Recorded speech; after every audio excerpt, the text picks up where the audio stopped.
President Donald Trump দেশের অর্থনীতিকে শক্তিশালী দাবি করলেও সিএনবিসির জরিপে উল্টো চিত্র উঠে এসেছে। ৬১% মানুষ অর্থনীতির বর্তমান অবস্থা ও ভবিষ্যৎ নিয়ে হতাশ। ট্রাম্পের অর্থনীতি পরিচালনায় অসন্তুষ্ট ৬০%, সন্তুষ্ট মাত্র ৩৮%। মূল্যস্ফীতি ও জীবনযাত্রার বাড়তি ব্যয়ও সাধারণ মানুষের উদ্বেগ বাড়াচ্ছে। ব্যাংক অব আমেরিকার সিইও ব্রায়ান ময়নিহানের মতে, সাধারণ মানুষের ক্রয় ক্ষমতার ওপর চাপ এখন বড় উদ্বেগের বিষয়। তবে উচ্চমূল্যের চাপ সত্ত্বেও সামগ্রিক ভোক্তা ব্যয় এখনও শক্তিশালী রয়েছে।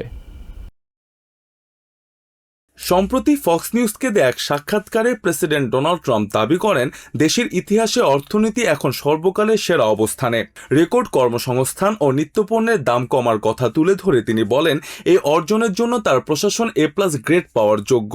তবে সরকারি পরিসংখ্যান ও অর্থনৈতিক তথ্য ভিন্ন চিত্র দেখাচ্ছে। ট্রাম্প দায়িত্ব নেওয়ার সময় মূল্যস্ফীতি ৩% থাকলেও বর্তমানে তা বেড়ে দাঁড়িয়েছে ৩.৫%। এক বছরের ব্যবধানে প্রতি গ্যালন গ্যাসের দাম $৩.১০ থেকে বেড়ে $৪ ছাড়িয়েছে। এছাড়া সিএনবিসির সাম্প্রতিক জরিপ বলছে, দেশের ৬১% মানুষই বর্তমান অর্থনীতি নিয়ে চরম হতাশ।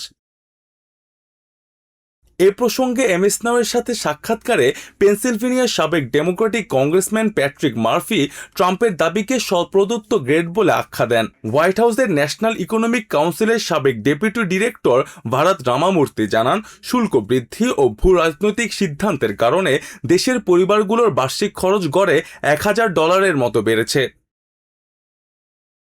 রাজনীতির অধ্যাপক জেসন জনসন এই পরিস্থিতিকে কে আকৃতির অর্থনীতি বলে বর্ণনা করেন, যেখানে ধনীদের আয় ঊর্ধ্বমুখী হলেও সাধারণ মানুষের প্রকৃত অবস্থা নিম্নমুখী। এমএস নাওয়ের সাক্ষাৎকারে মিডিয়া ম্যাটার্স ফর আমেরিকার প্রেসিডেন্ট অ্যাঞ্জেলো কারুসোনো বলেন, ট্রাম্প নির্বাচনের আগে স্বর্ণযুগের প্রতিশ্রুতি দিলেও সাধারণ মানুষ তা তাদের পকেটে অনুভব করছে না। তবে রাজনৈতিক বিশ্লেষক জন হাইলম্যানের মতে, ট্রাম্প শুরু থেকে অর্থনৈতিক বিষয় নিয়ে আন্তরিক ছিলেন না। আমেরিকা এক বছরে উৎপাদন খাতে প্রায় ১০০,০০০ চাকরি হারিয়েছে উল্লেখ করে বাজার বিশ্লেষক রন ইনসানা বলেন, শেয়ার বাজার চাঙ্গা থাকলেও ভোক্তাদের আস্থা এখন তলানিতে।